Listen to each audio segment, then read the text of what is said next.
اور اس سے بھی جو ہے نا یعنی ایک تو یہ کہ انسان اپنے لیے نقصان کر رہے کہ اللہ تعالیٰ نے تو یہ جو مویشی جانور بنائے ہیں یہ انسان کے فائدے کے لیے بنائے ہیں کہ انسان جو ہے ان سے اپنے لیے کھانے پینے کے بھی فائدے اٹھائے، دودھ بھی ان کا استعمال کرے، گوشت بھی ان کا کھائے پیے، اور اس کے علاوہ ان کے اوپر سواری بھی کی جا سکتی ہے، ان کو بار برداری کے لیے بھی استعمال کیا جا سکتا ہے۔ اور اس زمانے میں تو لائک اگر آپ امیجن کریں تو کوئی اس طرح کے مینز آف ٹرانسپورٹ تو نہیں ہوتے تھے، ایک جگہ سے دوسری جگہ جانا، اور نہ اس طریقے کی فیسلٹیز ہوتی تھی، تو یہی جانور ہوتے تھے جن کی اوپر سواریاں بھی کی جاتی تھیں، جن کے اوپر سامان بھی لادا جاتا، جیسا اونٹ وغیرہ ہوتے تھے یا گائے بکری بھیڑ، انہی کا کھانا پینا، ان سے گوشت بھی لیا جاتا تھا، ان کا کھال بھی استعمال ہوتی تھی، دودھ بھی پیا جاتا تھا۔ تو یہ تو ان کی ایک بہت یعنی آپ کہہ لیں کہ بڑا ایسٹ ہوتے تھے، بڑی خاص پراپرٹی ہوتے تھے، تو اس کو اس طریقے سے وقف کر دینا، ایک تو اپنے اوپر بھی ظلم کرتے تھے، اور دیکھیں جانور کے لیے بھی یہ ظلم ہی ہوتا ہے کہ اگر جیسا جانور جو دودھ دینے والی ہیں، جو فیمیل جو ہوتی ہیں ان کی مویشیوں کی، اگر ان کا دودھ نہ نکالا جائے تو اس سے ان کو تکلیف ہوتی ہے اور بیماریاں بھی ہو سکتی ہیں، یہ مطلب ان کے لیے بھی ہیلدی نہیں ہوتا تھا۔ لیکن یہ کانسیپٹس ان میں چونکہ نسل در نسل چلے آ رہے تھے، ان کے آباء و اجداد کے یہ کانسیپٹ تھے، تو یہ سمجھتے تھے کہ یہ کرنا جو ہے یہ عبادت ہے، یعنی اور یہ سمجھتے تھے کہ یہ اتنی مقدس سیکرڈ ہو جاتی ہیں یہ جو مویشی ہیں کہ اگر ہم نے ان کو ہاتھ لگایا تو شاید ہمارے اوپر کوئی مصیبت آ جائے گی، اس طرح کے ان کے کانسیپٹ تھے، ٹھیک ہے۔ وسیلہ جو ہے اس کا بھی آپ کو بتا دیتی ہوں، وسیلہ کا مطلب ہوتا ہے جیسے جوڑا ہونا، ٹھیک ہے۔ تو بعض نے یہ کہا کہ اس سے مراد وہ اونٹنی ہوتی تھی جس سے پہلی دفعہ بھی کوئی فیمیل جو ہے اونٹنی ہوتی تھی پیدا، اور سیکنڈ ٹائم بھی اونٹنی سے جو پیدا ہونے والا بچہ ہوتا تھا وہ فیمیل ہی ہوتی تھی، یعنی اونٹنی ہی ہوتی، تو یعنی دونوں کے درمیان کوئی نر نہیں آتا تھا، کوئی میل بچہ نہیں ہوتا تھا، تو ایک مادہ جو ہے وہ دوسرے سے مل گئی، میں نے آپ کو بتایا نا وصل کا مطلب ہوتا ہے ملنا، تو اس کو بھی وہ چھوڑ دیتے تھے بتوں کے نام پہ۔ اور بعض نے اپنی تفسیر میں یہ لکھا ہوا ہے کہ اس سے مراد وہ بکری ہوتی تھی جو جوڑے پیدا کرتی تھی، یعنی پہلی دفعہ بھی ایک نر اور ایک مادہ، اور دوسری دفعہ بھی ایک نر اور ایک مادہ بچہ پیدا ہوتے، تو اس کو بھی یہ سمہاؤ کوئی مقدس سمجھ کے یا سیکرٹ سمجھ کے اس کو بھی چھوڑ دیتے تھے کہ یہ جو ہے بس بتوں کے نام پہ آزاد کرتی ہے۔ اچھا، اور ہم جو ہے اس کے بارے میں بعض نے یہ کہا کہ وہ نر اونٹ جس کی نسل سے کئی بچے پیدا ہو جاتے تھے اس کو بھی پھر وہ چھوڑ دیتے تھے بتوں کے نام پہ، اس کو حامی کہتے تھے۔ اور بعض نے یہ کہا کہ جس نر سے 10 بچے پیدا ہو جاتے تھے نا، اس کو جو ہے پھر یہ مزید کسی کام کے لیے نہیں رکھتے، تو اس کو بھی جو ہے یہ چھوڑ دیتے تھے، ٹھیک ہے۔ بہرحال بات یہ ہے کہ آپ کسی بھی تفسیر میں کچھ بھی پڑھ لیں تو اس چیز میں کوئی پریشان ہونے کی ضرورت نہیں ہے، نہ آپ کو یہ ٹینشن لینے کی ضرورت ہے کہ اوہو اب میں اس کے بارے میں کیا لکھوں یا مجھے یاد کرنا ہے یا نہ، کیونکہ دیکھیں جن عقائد کی کوئی بنیاد ہی نہیں ہے، جو اس طرح کے فالس عقائد ہیں، ان کے بارے میں ہمیں تو بہت زیادہ نالج اگر نہ بھی ہو تو اس کی کوئی جو ہے وہ ضرورت نہیں ہے ہمیں اس کو کرنے کی، اور کوئی ایسی ہمیں کمی نہیں آ جائے گی۔ جو اس آیت میں سمجھنے کی بات ہے نا، بس وہ پوائنٹ سمجھ لینا ہمارے لیے ضروری ہے، کیونکہ اس پوائنٹ کا تعلق جو ہے وہ انسان کے عمل سے ہے، اور وہ یہی ہے کہ اللہ تعالیٰ نے حرام اور حلال کا اختیار اپنے پاس رکھا ہوا ہے۔ اگر انسانوں میں سے کوئی بھی اپنی طرف سے ایسا کوئی کانسیپٹ جو ہے وہ بناتا ہے، یا وہ کسی چیز کو اپنے لیے یا دوسروں کے لیے اپنی مرضی سے حرام حلال کر دیتا ہے، تو یہ نہ صرف یہ کہ ناجائز ہے، گناہ کا کام ہے، بلکہ اس کو اللہ کے اوپر جھوٹ گھڑنا کہا گیا ہے۔ یہاں پہ اگر آپ اس آیت میں دیکھیں نا کہ اللہ پر جھوٹ باندھتے ہیں، اللہ پر جھوٹ گڑتے ہیں، یعنی اگر آپ اس کو دیکھیں تو فیکچولی تو ایسے ہی ہے نا کہ کسی کے اوپر جھوٹ گھڑنا کیا ہوتا ہے کہ آپ کسی انسان کے بارے میں وہ بات کہہ دیں جو بات اس انسان نے نہ کہی ہو۔ فرض کریں آپ کے بارے میں یا میرے بارے میں کوئی اگر کہتا ہے تو یہ ایک طرح کی الزام تراشی ہو جاتی ہے نا، بہتان باندھنے والی بھی بات ہو جاتی ہے، اور انسانوں کو بھی یہ چیز کتنی بری لگے کہ میں نے تو ایسی کوئی بات نہیں کی، ٹھیک ہے۔ اور یہاں پہ تو معاملہ اللہ تعالیٰ کی ذات کا ہے، ٹھیک ہے، اور یہ جو معاملہ ہے یہ تو بہت زیادہ سنگین ہو جاتا ہے، بہت ہی سینسٹیو ہو جاتا ہے، کیونکہ اس کا تعلق جو ہے وہ انسان کے دینی عقائد و نظریات سے ہے۔ تو اسی لیے جیسا میں نے آپ کو پہلے بھی ایک دو دفعہ یہ کہا ہے کہ اس معاملے میں بہت زیادہ محتاط ہو کے بات کیا کریں. عموماً یہ ہوتا ہے نا کہ جب ہم دین پڑھنا شروع کرتے ہیں نا تو لوگ بھی آپ سے سوالات کرتے ہیں یا آپ کی طرف آتے ہیں یا آپ سے پوچھتے ہیں یا آپ سے ڈسکشن کرتے ہیں.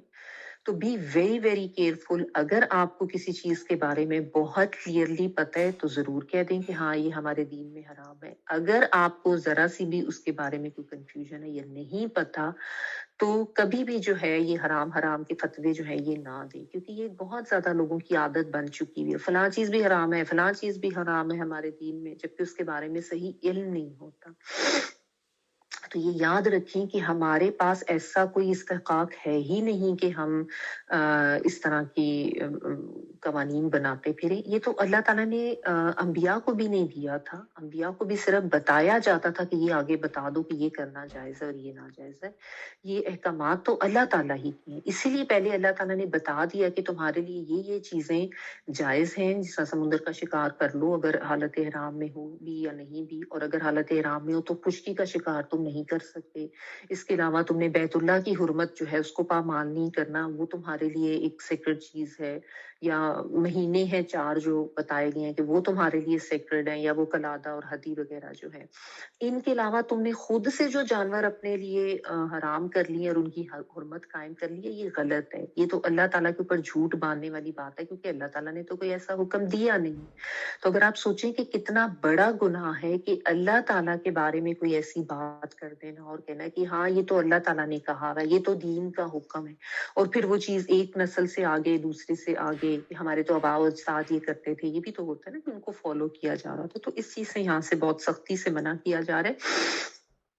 اور اس میں پھر علماء جو ہیں وہ ایک بتاتے ہیں کہ ایک شخص تھا. ایکچولی یہ ایک حدیث میں آتا ہے، نبی صلی اللہ علیہ وآلہ وسلم کی حدیث ہے کہ ایک شخص تھا عمر بن عامر خزاعہ اس کا نام آتا ہے. ایک دوسری روایت میں اس کا نام جو ہے عمر بن لخعی آتا ہے. تو اس کے بارے میں آتا ہے کہ نبی صلی اللہ علیہ وآلہ وسلم نے یہ فرمایا کہ میں نے جب معراج پہ گیا تو اس شخص کو میں نے جہنم میں انتڑیاں کھینچتے ہوئے دیکھا تھا. اللہ تعالیٰ معاف کرے، یعنی وہ عذاب میں تھا سخت قسم کے. تو اس کے بارے میں آتا ہے یہ آپ صلی اللہ علیہ وآلہ وسلم کی بعثت سے تقریباً کو 300 سال پہلے یہ مکہ کا فرما روا تھا، یعنی ایک جو بڑا لیڈر ٹائپ ہوتا ہے. تو اس نے یہ کام کیے تھے کہ جو دین ابراہیمی چل رہا تھا اس میں بہت سی خرافات اس نے شامل کی تھی، بہت سی جو حلال چیزیں تھیں ان کو حرام، اور بہت سی حرام چیزوں کو خود ہی سے حلال کر دیا تھا. اور مکہ میں جو بت پرستی ہے نا اس کو بھی اسی نے رواج دیا تھا. ٹھیک ہے. اور ہوتا یہی ہے کہ آپ دیکھیں کہ جو یہ بڑے لوگ ہوتے ہیں نا، عمراء ہوتے ہیں یا جو حاکم ہوتے ہیں یا جو فرما روا ہوتے ہیں، یہ جب کوئی غلط قسم کی رسمیں ایجاد کرتے ہیں نا تو ان کے انڈر جو لوگ ہوتے ہیں، یعنی جو عوام الناس جو ہوتی ہے وہ بھی پھر انہی رسموں کو فالو کرتے ہیں اور ان کو فالو کرنا ٹھیک سمجھتے ہیں. ٹھیک ہے. اور اس کو قبول کر لیتے ہیں. اور پھر یہی ہوتا ہے کہ وہ جو رسوم و رواج ہوتے ہیں نا آہستہ آہستہ وہ دین کا حصہ سمجھنے لگ جاتے ہیں لوگ اس کو کہ ایسے ہی ہے. اب کوئی ایسا کانسیپٹ دیکھ لیں کہ جب کوئی بڑا کسی قوم کا کوئی کام کرتا ہے تو لا محالہ قوم جو ہے وہ اپنے بڑے کو فالو کرتی کہ ہاں ہاں بس یہ تو ٹھیک ہے، تو ہمارا حاکم ہے یہ ایسے کر رہا ہے تو یہ کام یقیناً ٹھیک ہوگا. تو ان کے ساتھ بھی یہی معاملہ تھا کہ اس شخص نے یہ شروع کیا، اسی لیے اس کے اوپر جو عذاب تھا اس کا ذکر ملتا ہے احادیث میں. ابو الاسنام بھی اس کو کہا جاتا ہے، اسنام صنم کی جمع ہے نا، یعنی بت وغیرہ. تو اس نے یہ چیز جو ہے چونکہ سٹارٹ کی تھی تو اس کے بارے میں آتا ہے کہ اس کو عذاب ہے اللہ تعالیٰ کی طرف سے. تو یہ چیز سمجھنے کی بہت ضروری ہے کہ اس طریقے سے پھر معاشرے میں وہ پوری غلط رسم جو ہے وہ پھیلتی ہے اور دین کا حصہ بن جاتی ہے جب کوئی بڑے لوگ اس کو اس طریقے سے رواج دیتے ہیں یا کرتے ہیں، اور پھر وہ چیز ہوتے ہوتے somehow اللہ سے منسوب ہو جاتی ہے کہ یہ تو اللہ تعالیٰ نے بتایا، یہ تو دین کا حصہ. بدعات اسی طرح رواج پاتی ہیں نا معاشرے میں. بدعات کیا ہوتی ہیں؟ وہ دین کے طریقے جن کو ثواب سمجھ کے اپنایا جاتا ہے اور ان کو دین کا حصہ سمجھ کے بہت زیادہ اس کو لوگ فالو کرتے ہیں، یہ سوچتے ہو کہ ہمیں تو اس سے بڑا ثواب ملے گا. حالانکہ اگر آپ اس کی حقیقت جاننے کی کوشش کریں تو بدعات وہ چیز ہوتی ہیں جن کی آپ کو قرآن اور سنت میں یا صحابہ کرام کے عمل میں کوئی مثال اس کی نہیں ملتی. ایسی بہت سی بدعات آج ہمارے معاشرے میں بھی ہیں.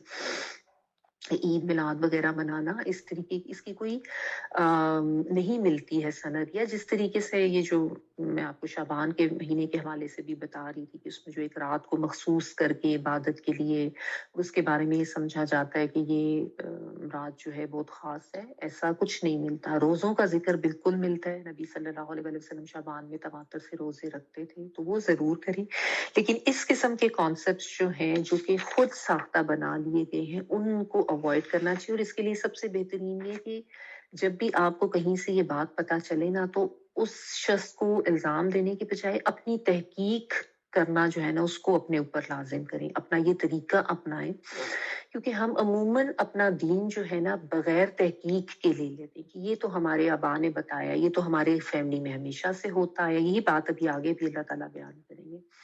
حالانکہ دین کو لینے کا یہ طریقہ نہیں ہے نا، تو ہمیشہ اپنی تحقیق کریں، خود سے فائنڈ آؤٹ کریں۔ اور آج کل تو اس قسم کی بات کو فائنڈ آؤٹ کرنا کوئی اتنا مشکل بھی نہیں ہے، اتنی زیادہ ایک کلک پہ سب چیزیں ہمارے دسترس میں ہیں، تو اس کو خود فائنڈ آؤٹ کرنے کی کوشش کریں۔ کیونکہ دیکھیں نا، اتنی بڑی بات دین کے حوالے سے کر دینا جس کی کوئی بنیاد ہی نہ ہو، اور اس کو فالو کرنا، اور آپ کو دیکھ کے کوئی فالو کرے تو ظاہر ہے وہ ڈبل ڈبل گناہ۔ تو اللہ تعالیٰ پہ جھوٹ گھرنے کی مترادف ہوا، یا کوئی بھی چیز جو اللہ تعالیٰ نے تو حلال رکھی ہے اس کو خود سے حرام کر لینا، یا حرام کی گئی ہے اس کو خود سے اس کے بارے میں حلال کی دلائل ڈھونڈ ڈھونڈ کے کہنا کہ نہیں یہ تو ٹھیک ہے، ہے نا، اور بات بے بات بغیر علم کے فتوے دینا اسی میں ہی آ جاتا ہے۔ تو بہت سینسٹیو بات ہے، اس کے بارے میں جو ہے نا بہت زیادہ محتاط رویہ ہونا چاہیے۔ اسی لیے اللہ تعالیٰ نے کہا کہ ان میں سے اکثر عقل نہیں رکھتے، آیت کے اینڈ پہ اگر آپ دیکھیں نا، یعنی یہ کتنی بے عقلی کی بات ہے، اتنا بڑا گناہ کرنا اور اتنی بڑی ایک بات کہہ دینا اللہ تعالیٰ کے بارے میں جو کہ اللہ تعالیٰ نے کہی نہیں، ٹھیک ہے نا۔ تو اصل میں انسان کی ایک تو اپنی بعض چیزوں میں اپنے خواہش نفس کی پیروی ہوتی ہے کہ وہ حرام چیزوں کو حلال کر لینا اپنے لیے جائز سمجھتا ہے، اور اس کے لیے پہ مختلف قسم کے دلائل دے کے اس کو جائز کر لیتا ہے، ٹھیک ہے۔ یا پھر بالکل ہی آپ کہہ رہے ہیں کہ کتنی بے عقلی کی بات ہے کہ جو کسی کو کرتے ہوئے دیکھا اپنے خاندان میں سے، اپنے آباء و اجداد میں سے، اس کو دین سمجھ کے اس کو اپنا لیا گیا، ٹھیک ہے۔ اور یہ جو بتوں کے نظر کر دینا یا وقف کر دینا جانوروں کو، یہ آج کے دور میں بھی مشرکین بھی کرتے ہیں، بلکہ بعض مسلمانوں میں بھی اس طرح کے کانسیپٹس ہیں جانوروں کے حوالے سے بھی۔ یا اگر آپ نے دیکھا ہو مزاروں، جو ہمارے یہاں مزار وغیرہ ہوتے ہیں پیر وغیرہ کے، ان کے اوپر آپ نے دیکھے ہوں گے وہ بچے جو ہیں ان کو نظر کر دیا جاتا ہے، وہ جو ایک بیچارے جن کے سر پہ وہ لوہے کی ٹوپی پہنا کے کتنا ظلم کرتے ہیں کہ یہ شدولے کے پتہ نہیں چوہے اور کیا، اللہ تعالیٰ معاف کرے، اتنا ظلم ہے انسان کے اوپر۔ اللہ تعالیٰ نے ایک بچے کو پیدا کیا اور ان کے ساتھ کس قسم کی زیادتی کی جاتی ہے، اور کوئی اس کے اوپر آواز نہیں اٹھاتا، یعنی کوئی یہ تو حکمران کو بھی چاہیے نا۔ یا بعض آپ نے دیکھا ہو کہ وہ بچہ جو ہے اس کے بالوں کی ایک جو ایسے وہ ہے نا، وہ فلاکس ایک لٹ جو ہوتی ہے بالوں کی، اس کو لمبا چھوڑ دیتے ہیں اور کہتے ہیں کہ اس کو کینچی نہیں ٹچ کرنی چاہیے، باقی طرف سے بال جو ہے، جیسا لڑکا جو ہے اس کو باقی طرف سے بال کاٹ دیے جائیں گے، اس کو نہیں چھیڑا جاتا، وہ ایک اس کی لٹک رہی ہوتی ہے نشانی کے طور پر کہ اس کو فلاں کی نظر کیا ہوا فلاں بزرگ کی۔ یہ سب جو غیر اللہ کی نظریں ہیں یہ شرک کے زمرے میں آتی ہیں، اور ان کا کوئی ہمارے دین سے تعلق نہیں ہے، نہ ان چیز کی کوئی حقیقت ہے، یہ سب خود ساختہ باتیں اور عقائد ہیں، اور اس قسم کے کام کرنا گناہ کے زمرے میں آتے ہیں۔ کہ کیسے آپ نے کسی انسان کی نظر ایک دوسرے انسان کو کر دیا، اللہ تعالیٰ نے اس کو آزاد پیدا کیا تھا، اللہ تعالیٰ نے اس کے سارے حقوق رکھے تھے، آپ نے اس کے اوپر یہ ظلم کر دیا، اس کو فزیکلی بھی جو ہے ٹارچر کیا، نقصان پہنچایا، یا اس کے بارے میں اس طرح کا کوئی کانسیپٹ آپ بنا کے بیٹھ گئے ہیں کہ اس کو یہ نہیں کرنا وہ نہیں کرنا۔ تو یہ سب چیزیں آج بھی ہیں، تو اسی لیے یہ آیات جو ہے وہ اللہ تعالیٰ نے اس میں یہ کانسیپٹ بیان کیے ہیں تاکہ کسی بھی دور میں اگر ایسا کوئی کانسیپٹ لوگ بناتے ہیں تو ان کو اچھی طرح سے سمجھ آ جائے کہ یہ گناہ ہے اور یہ اس چیز سے روکا گیا، اور اس کو بے عقلی بات کہا گیا، یعنی یہ وہ لوگ کرتے ہیں جو عقل ہی نہیں رکھتے، بے وقوف ہوتے ہیں، خواہ اس کے پاس دنیاوی لحاظ سے کتنا بھی علم اور وہ اپنے آپ کو بڑا عقل بھی سمجھتا ہو، لیکن یہ اللہ کے اوپر افتراء پردازی میں آتا ہے، اللہ کے اوپر جھوٹ گھڑنے میں آتا ہے، اللہ کے بارے میں جھوٹی بات کہنے میں آتا ہے، چاہے کوئی دینی لحاظ سے کوئی غلط عبادت کو ایجاد کرتا ہے، رسوم کو رواج کو اس طریقے سے ایجاد کرتا ہے، یا کسی جانور یا کسی انسان کے بارے میں اس طرح کے کانسیپٹ، یہ سب غلط باتیں ہیں۔ اور عموماً ہوتا کیا ہے جب آپ ایسی کسی بات سے لوگوں کو روکتے ہیں تو آگے سے ان کا جواب کیا ہوتا ہے وہ آگے بتایا جا رہا ہے. اگلی آیت پڑھی. وَإِذَا قِيلَ لَهُمْ تَعَالَوْا إِلَى مَا أَنزَلَ اللَّهُ وَإِلَى الرَّسُولِ قَالُوا حَسْبُنَا مَا وَجَدْنَا عَلَيْهِ آبَاءَنَا أَوَلَوْ كَانَ آبَاءُهُمْ لَا يَعْلَمُونَ شَيْئًا وَلَا يَهْتَدُونَ. اور جب انہیں کہا جاتا ہے کہ آؤ اس چیز کی طرف جو اللہ نے نازل کی ہے اور آؤ رسول کی طرف، تو وہ کہتے ہیں ہمیں تو وہی کچھ کافی ہے جس پر ہم نے اپنے آباء و اجداد کو پایا ہے، خواہ ان کے باپ دادا کچھ بھی نہ جانتے ہوں اور وہ راہ راست پر بھی نہ ہوں. وہ لفظی ترجمہ دیکھ لیں.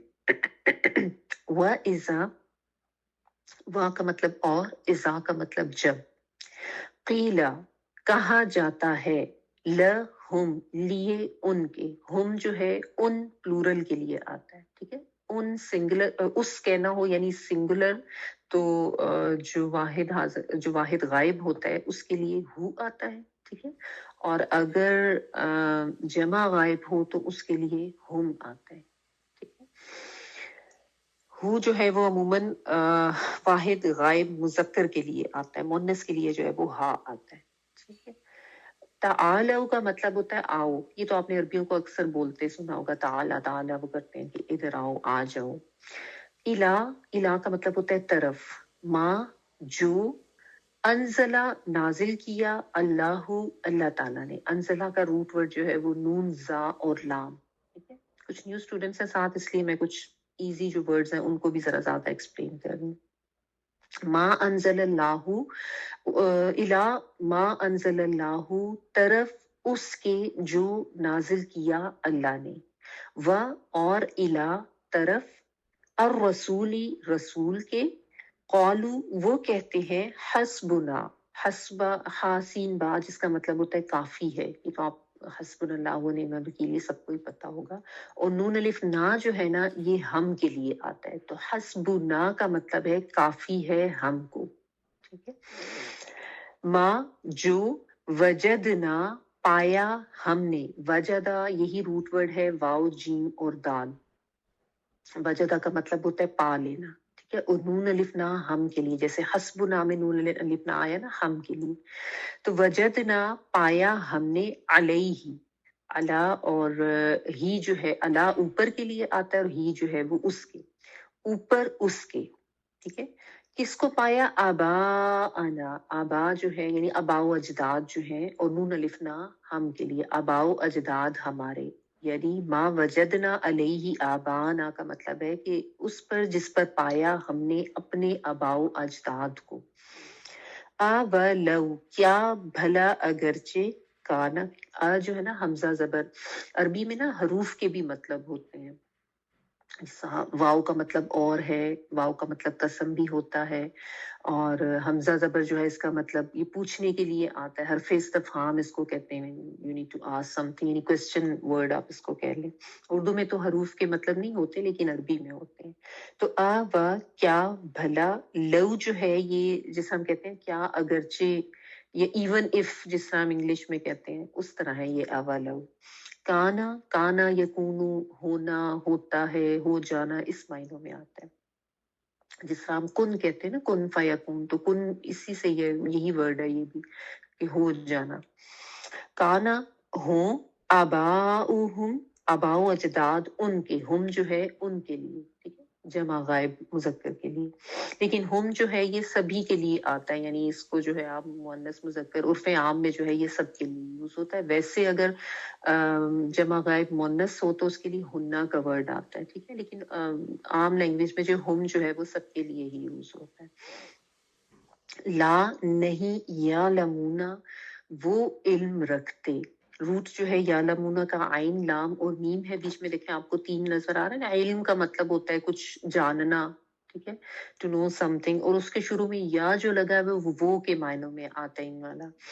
اور واؤ اور نون جو ہے یہ پلورل کے لیے آتا ہے، ٹھیک ہے. تو لا نہیں، لا تو اردو میں بھی آپ نفی کے لیے یوز کرتے ہیں نا، لا حاصل، لا یعنی.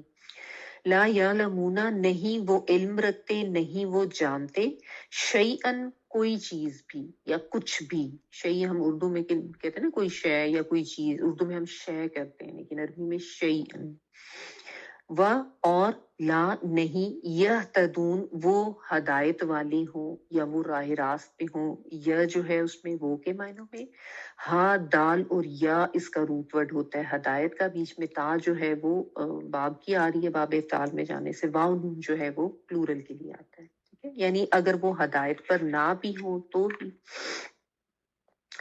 یہاں پہ جو ہے نا ایک بہت کامنلی دی جانے والی ریزن یا ایک دلیل، جب بھی آپ کسی کو کچھ سمجھاتے ہیں اس کے غلط عقائد کے بارے میں، تو عموماً جو ایک بات آگے سے لوگ کہتے ہیں، ہر دور میں یہی تھا، آج بھی ایسا ہی ہے، اس کو یہاں پہ اللہ تعالیٰ نے مینشن کیا ہے تاکہ انسان جو ہے وہ اس کو سمجھ آئے کہ میں یہ جو ریزن دے رہا ہوں، یہ دلیل دے رہا ہوں کتنی غلط ہے، کہ آپ کسی کو بتائیں نا کہ یہ چیز ہمارے دین میں نہیں ہے، یا یہ بدعات میں آتی ہیں، یا ایسی یہ تو بیکار کی رسوم و رواج ہیں، ان کو اس طریقے سے ریلیجسلی فالو نہ کریں، تو سب سے پہلے بات یا پہلا جملہ لوگوں کا یہی ہوتا ہے، لوگ ہمیشہ سے ہمارے خاندان میں ہوتا ہے، ہمارے آباء و اجداد ہمیشہ سے یہی کرتے رہے ہیں، یہ کیسے غلط ہو سکتا ہے، ایسی تو کوئی بات ہو ہی نہیں سکتی، رہنے دو، تم لوگوں نے نیا دین بنا لیا ہے، ہم تمہاری بات نہیں مانتے۔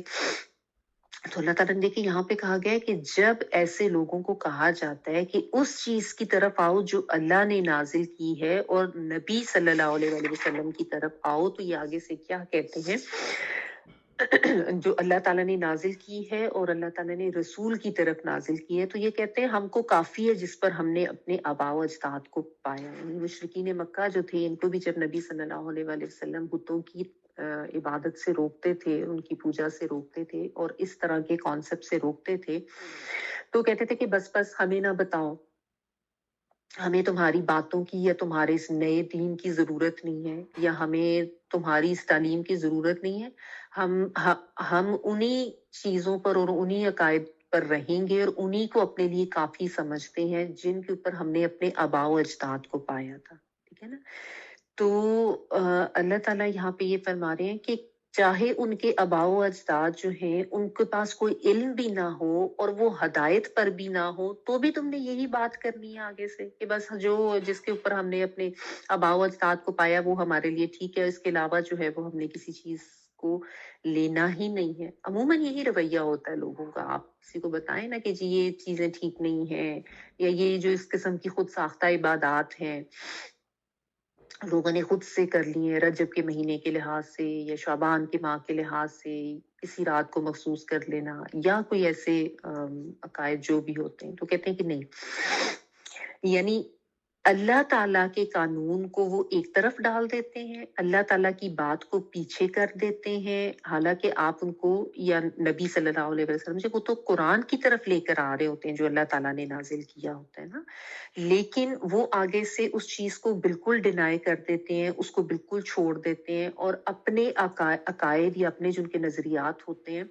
ان کو وہ اتنا ٹرو سمجھتے ہیں اور اس کے اوپر اتنے زیادہ پکے وہ لوک ہوتے ہیں ان کے مائنڈز کے، وہ کہتے ہیں کہ نہیں یہی ٹھیک ہے کیونکہ ہمارے آباء و اجداد ایسے کرتے تھے۔ اصل میں ہوتا یہ ہے کہ انسان، یہ ایک نیچرل سی چیز ہے کہ آپ کے جو آباء و اجداد ہوتے ہیں، آپ کی فیملی کے بزرگ، ان سے ایک تو چونکہ آپ کو محبت ہوتی ہے، ٹھیک ہے، اور وہ محبت جب اس لیول کی ہو جائے کہ وہ عقیدت کی اس میں چلی جائے، عقیدت کے زمرے میں، تو پھر انسان جو ہے نا وہ یہ سمجھتا ہے کہ انسان کو بہت زیادہ یعنی ہائی لیول پر لے جاتا ہے۔ دیکھیں بزرگوں کی رسپیکٹ اپنی جگہ ہے، اس سے تو قطعاً کوئی انکار ہے ہی نہیں، وہ تو ٹھیک ہے، لیکن جہاں پہ معاملہ دین کا آئے گا نا تو اس میں بنیاد یہ نہیں ہو سکتی کہ یہ تو ہمارے بزرگ کرتے آئے ہیں، ہمارے باپ دادا نے ہمیشہ ایسے کیا، ہمارے والدین ایسے کرتے، بالخصوص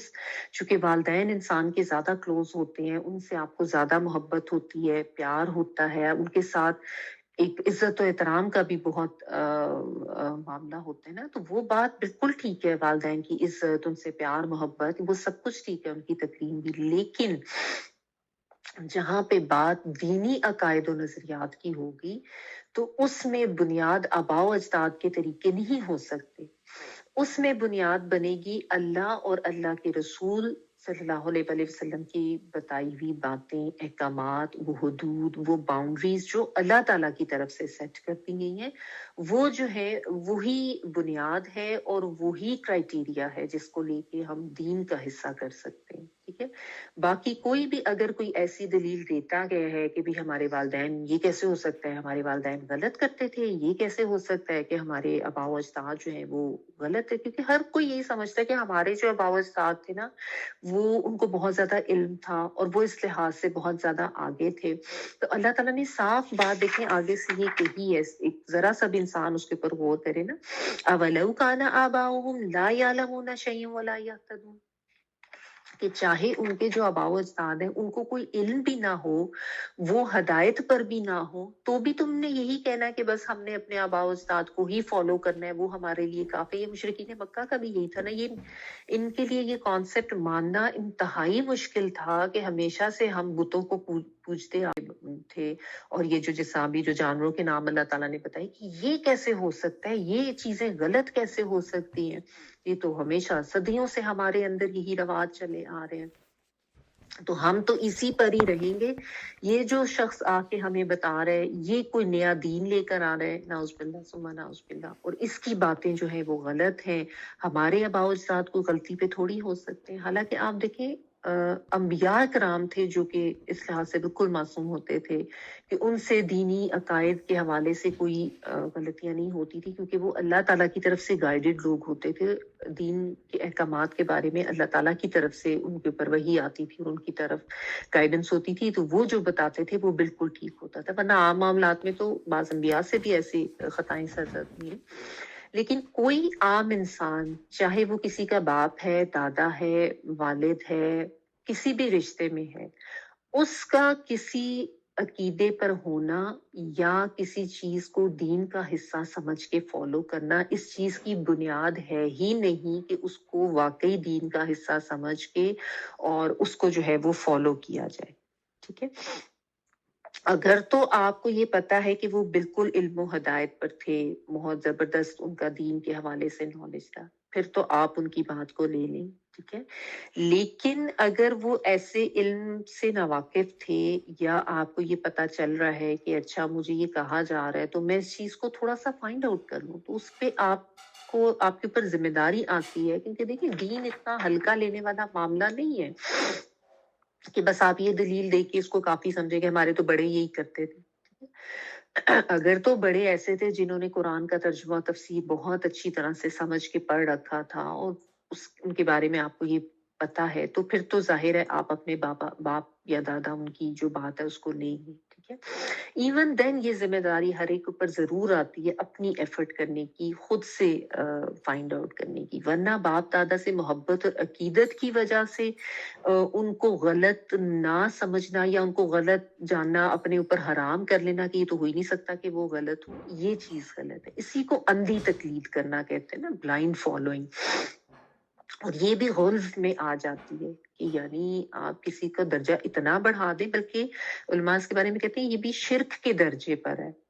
شرک اس طریقے سے ہے کیونکہ ایسی صورت میں آپ اللہ اور رسول صلی اللہ علیہ وسلم کے احکامات کے مقابلے پر دین جو ہے آبا کا یا آباء و اجداد کے جو عقائد ہیں، آپ ان کے عقائد اور نظریات کو ترجیح دے رہے ہیں، ٹھیک ہے، اور اللہ تعالیٰ اور رسول نے جو کچھ بتایا اس کو آپ نیچے کر رہے ہیں، اس کو پیچھے کر رہے ہیں، چھوڑ دیتے ہیں، تو یہ تو شرک کے زمرے میں ہی آ گیا نا، شرک فی الحکم آپ اس کو کہیں گے کہ اللہ کے احکامات کے ساتھ کسی اور کے حکم کو شریک کر دینا اور کسی اور کی باتوں کو ان کے مقابل لے آنا اور سمجھنا کہ بس یہی ٹھیک ہے۔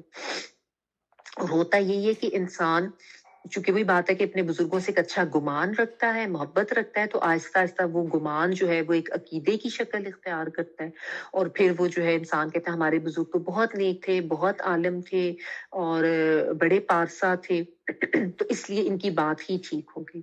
تو یہ جو ہے چیز وہ پھر ایک کی غلطی آگے چلتی ہے، اس سے اگلی نسل میں، اس سے اگلی نسل میں، اور ہوتا یہی ہے کہ چونکہ علم حاصل نہیں کیا جاتا نا، تو اس لیے یہ ہدایت جو ہے یہ اس سے انسان دور رہتا ہے۔ اب دیکھیں ہم جو دیگر طریقے ہیں ان میں تو ہم آباء و اجداد کو فالو نہیں کرتے. کیا ہمارے رہن سہن کے طریقے وہی ہیں جو آج سے پہلے ہمارے باپ دادا کے ہوتے تھے؟ یا لباس میں یا کھانے پینے میں کیا ہم نے وہی کھانے پینے کی چیزیں رکھی ہیں؟ آج تو ہم نے کتنی سینکڑوں چیزیں اپنے کھانے میں وہ چیزیں ایڈ کر لی ہوئی ہیں، اتنی چیزیں جن کے ناموں سے بھی ہمارے جو باپ دادا ہیں وہ واقف نہیں ہوتے تھے اس دور میں. اگر آپ اپنے ہی بچپن کو یاد کریں تو اس میں بھی بہت سی چیزیں ایسی تھیں جو کھانے پینے کی ورائٹی اور یہ چیزیں تب ہوتی نہیں. تو اس میں تو ہم نے اپنے آپ کو اس حد تک نہیں رکھا ہوا، نہ ہمارے گھروں کے سٹائل ویسے ہیں، نہ ہمارے پہننے اوڑھنے کا سٹائل ویسا ہے. اس میں تو ہم کہتے ہیں جدید سے جدید، آگے سے آگے ہم نے جانے اور ان چیزوں کو ہم اپناتے ہیں. لیکن جہاں پہ معاملہ دین کا آتا ہے، جو زیادہ سینسٹیو معاملہ ہے اور جس کے بارے میں انسان کو زیادہ کانشیس ہونا چاہیے، اس کو ہم آباء و اجداد کے طریقے پہ ڈال دیتے کہتے ہیں کہ یہ تو ہم نے وہی طریقہ اپنانا ہے جس پہ آباء و اجداد جو ہے وہ چلتے آ رہے ہیں. تو یہ اس سے پہلے پڑھا تھا نا افحکم الجاہلیت یبغون، کی کیا وہ جاہلیت کا حکم جو ہے وہ چاہتے ہیں آج کے دور میں بھی. تو یہ بھی ایسا ہی ہے کہ اگر آباء و اجداد کو علم نہ ہو، وہ کسی لحاظ سے جہالت میں تھے، وہ کسی لحاظ سے کسی گمراہی میں تھے، تو کیا پھر بھی ہم نے یہی کہنا کہ ہمیں ہمارے آباء و اجداد کا طریقہ کافی ہے؟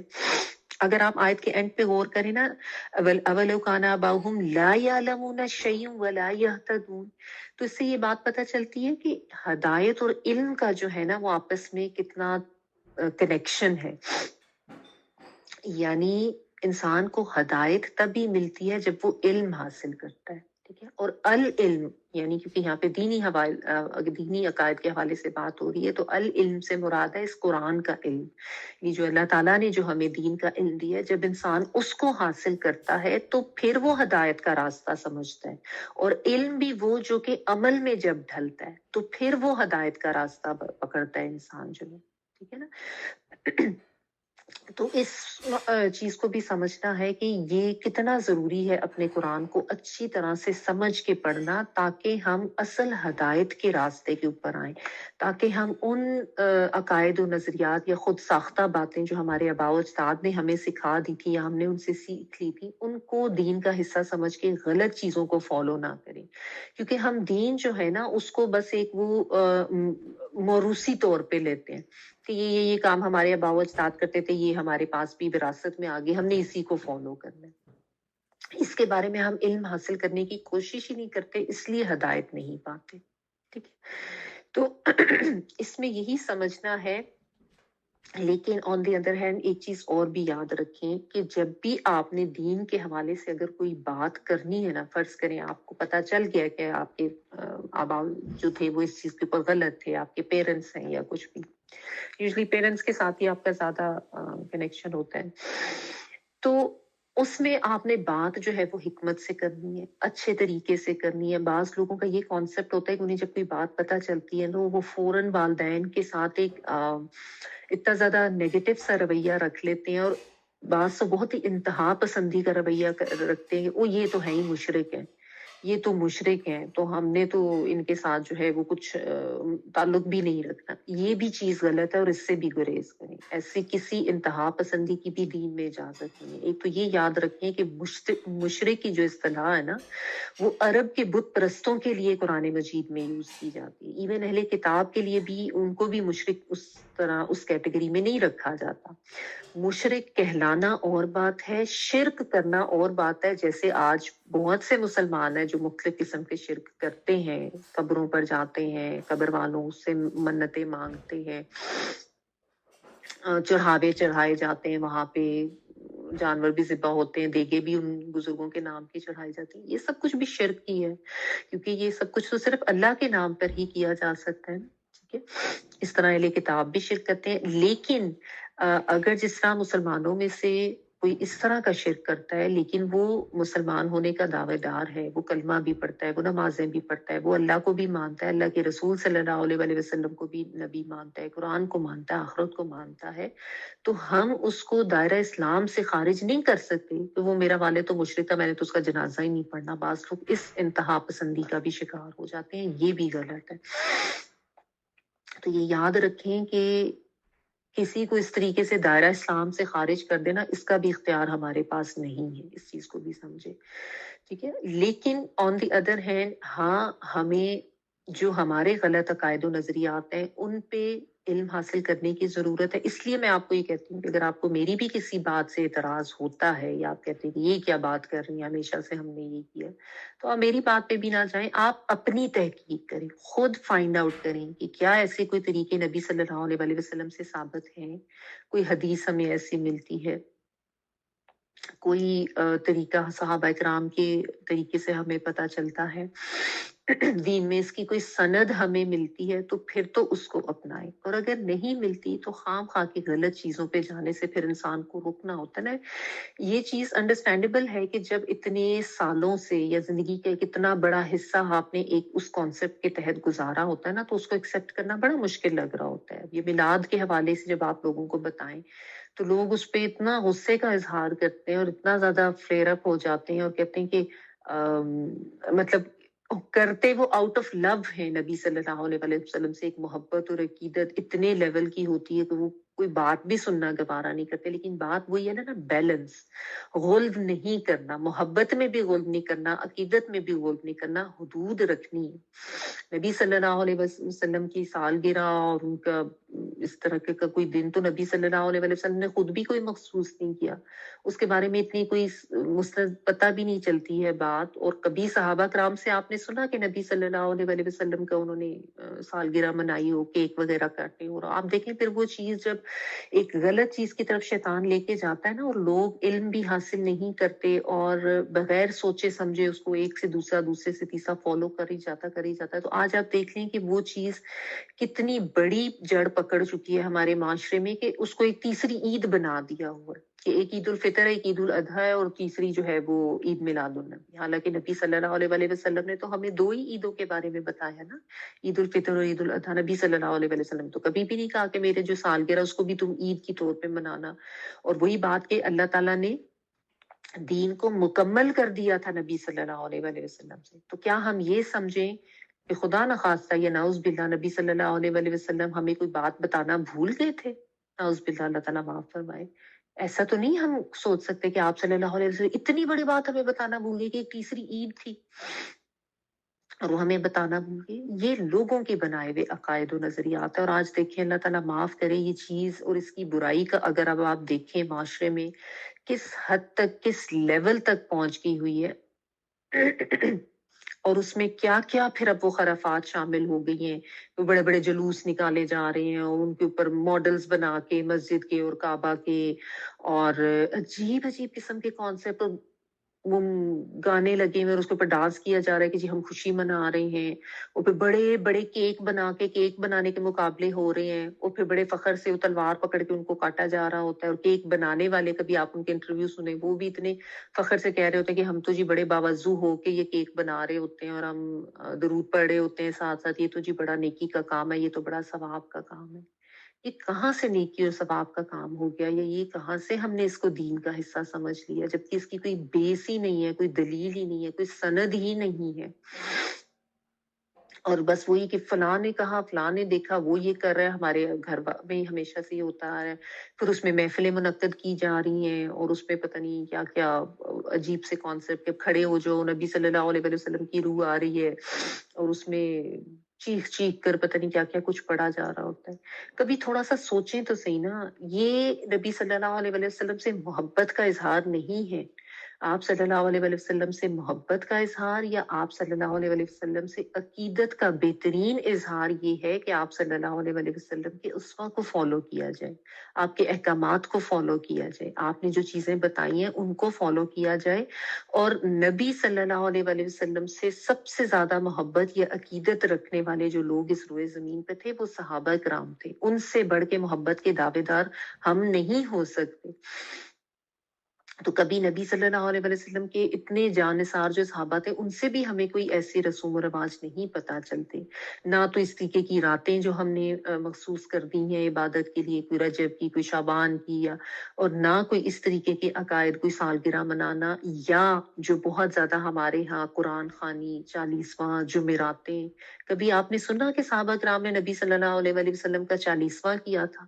یا آپ صلی اللہ علیہ وآلہ وسلم کے بعد ڈیتھ کے بعد وہ جمعراتیں کرتے تھے، یا ہر جمعرات کو جو ہے وہ کوئی ایسی مخصوص عبادت کرتے تھے، یا ایسا کوئی کانسیپٹ، یا سوئم یا یہ قرآن خوانیاں کرائی تھی انہیں نبی صلی اللہ علیہ وآلہ وسلم کے بعد، یا کبھی نبی صلی اللہ علیہ وآلہ وسلم نے اپنے کسی ریلیٹو، آپ صلی اللہ علیہ وآلہ وسلم کی زندگی میں تو کتنے لوگوں کی ڈیتھ ہوئی، آپ کے چچا کی، آپ کی وائف کی حضرت خدیجہ رضی اللہ تعالیٰ عنہا کی، آپ کے اپنے بچوں کی، کبھی ایسا کچھ نہیں ملتا، کوئی 40واں، کوئی جمعراتیں یا سوئم، یہ سب چیزیں تو ہم لوگوں نے، یہ تو بہت بعد کی ایجاد ہم نے کر لی ہوئی ہے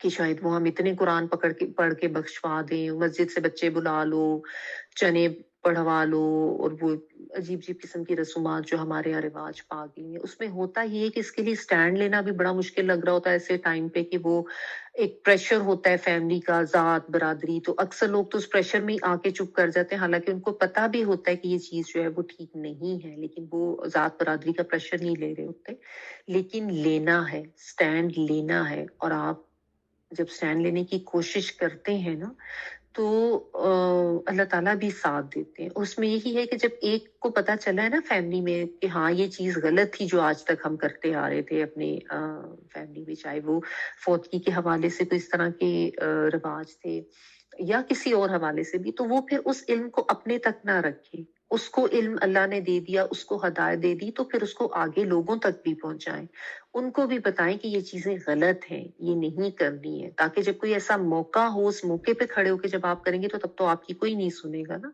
لیکن اس وقت بھی آپ نے اپنی کوشش ضرور کرنی ہے اللہ کا نام لے کے کہ یہ کام یا یہ چیزیں یا یہ رسوم و رواج ٹھیک نہیں ہے، لیکن ساتھ یہ کوشش کریں کہ آن اینڈ آف بھی جو ہے وہ تربیت کریں، یہ مت سمجھے کہ یہی ہوگا نا زیادہ سے زیادہ جو آپ کے بزرگ ہیں وہ آپ کو ڈانٹیں گے یا برا بھلا کہیں گے کہ تم اب کل کے بچے اٹھ کے ہمیں سمجھاؤ گے، عموماً یہ سننے کو ملتا ہے نا، یہ کل کے بچے ہیں اور انہوں نے ایک گروپ بندی کر لی ہے یا یہ کیسی باتیں کرتے ہیں، تو کوئی بات نہیں، اللہ تعالیٰ کے دین کو پھیلانے کے لیے اگر کوئی اس طرح کی باتیں سننے کو مل جائے تو کیا انبیاء کرام نے نہیں سنی تھی ایسی باتیں؟ اس سے بہت بڑھ کے برا سلوک انبیاء کے ساتھ ہوا، تو یہ تو ہوتا ہے جب آپ اللہ کی راہ پہ چلتے ہیں، اللہ کے دین پہ لوگوں کو بلاتے ہیں تو لوگ آپ کی مخالفت کرتے ہیں، آپ کے اوپر باتیں بھی ہوتی ہیں، لوگ مذاق بھی اڑاتے ہیں، بڑا بڑا کچھ ہوتا ہے لوگوں کے ساتھ، لیکن یہ سوچ کے کریں کہ یہ تو اللہ کے دین کے لیے میں کر رہی ہوں نا، تو اگر یہ سیکریفائس ہم کر بھی رہے ہیں یا اس میں ہمیں کوئی تھوڑا سا لوگوں کی مخالفت بھی لینی پڑ جاتی ہے مول، تو کوئی ایسی بات نہیں، لیکن ہمیشہ یہ یاد رکھیں کہ ان کے عمل کو برا جانیں، ان کو برا نہ جانیں، اس چیز کا خیال رکھیں کہ عموماً ان لوگوں سے لوگ نفرت کرنا شروع کر دیتے ہیں یا ان کو لیٹ ڈاؤن کرنا شروع کر دیتے ہیں یا ان کو حقیر سمجھ کے اپنے سے کمتر سمجھنا شروع کر دیتے ہیں کہ ہمیشہ یہ کانسیپٹ رکھیں کہ ان کو علم نہیں ہے، ان کو اگر آپ کو علم مل گیا ہے تو آگے تک ان تک پہنچانا بھی آپ کی ذمہ داری ہے اور ان کے لیے ہدایت کی دعا کرنا بھی آپ کی ذمہ داری ہے۔ اگر آپ ان کو حقیر سمجھ کے چھوڑ دیں گے یا آپ ان کے ڈانٹنے پہ جو ہے وہ خفا ہو کے بیٹھ جائیں گے تو پھر تو معاملہ نہیں ہے نا۔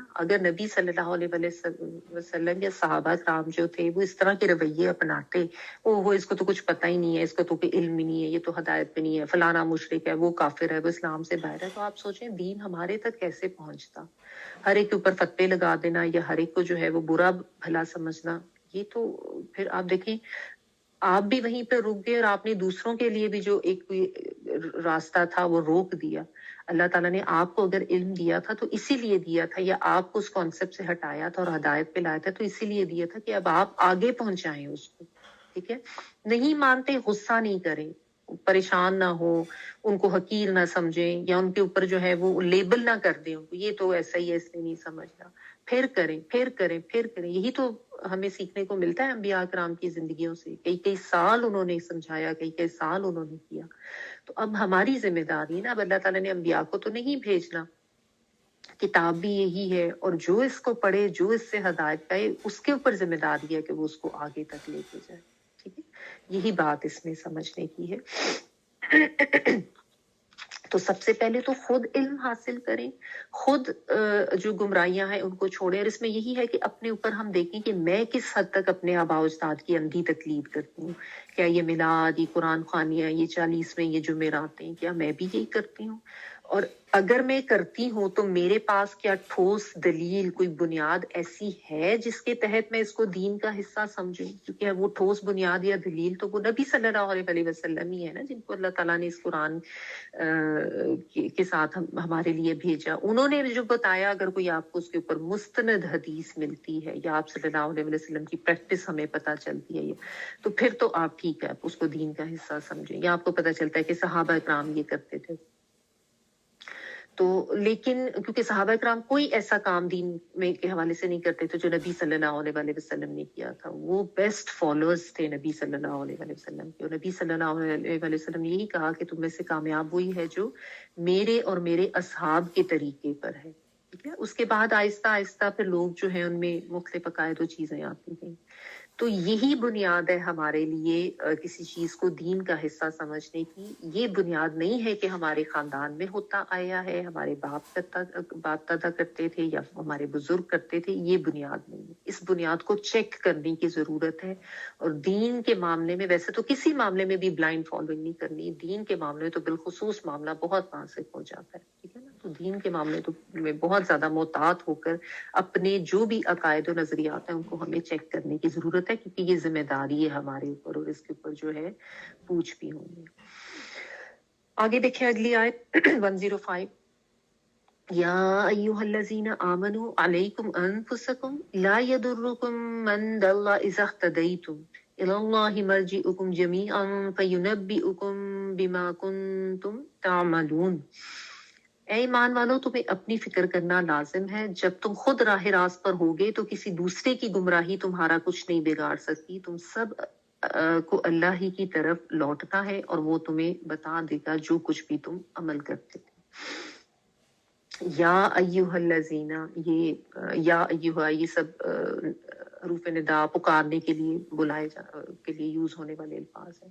تو اللہ زینا وہ لوگ، یا ایھا الذین اے وہ لوگو، آمنو جو ایمان لائے ہو. ٹھیک ہے. یعنی ایمان والوں کو اللہ تعالیٰ بلا کے ان کے ایمان کا حوالہ دے کے ان کو کیا کہہ رہے ہیں؟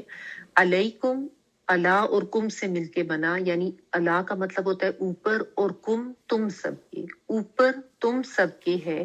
انفسکم تمہارے نفس، یا اپنے نفس کی حفاظت کرنا. آپ ادھر بریکٹ میں اس طریقے سے ترجمہ لکھ لیں نا تو آپ کو سمجھ آ جائے گی. یا اپنی فکر کرنا. لا نہیں، یضرکم وہ ضرر دے گا. ضرر ہوتا ہے نا اردو میں ہم یہ ورڈ زاد را کرتے ہیں، تو اس کا مطلب ہوتا ہے نقصان دینا. ٹھیک ہے.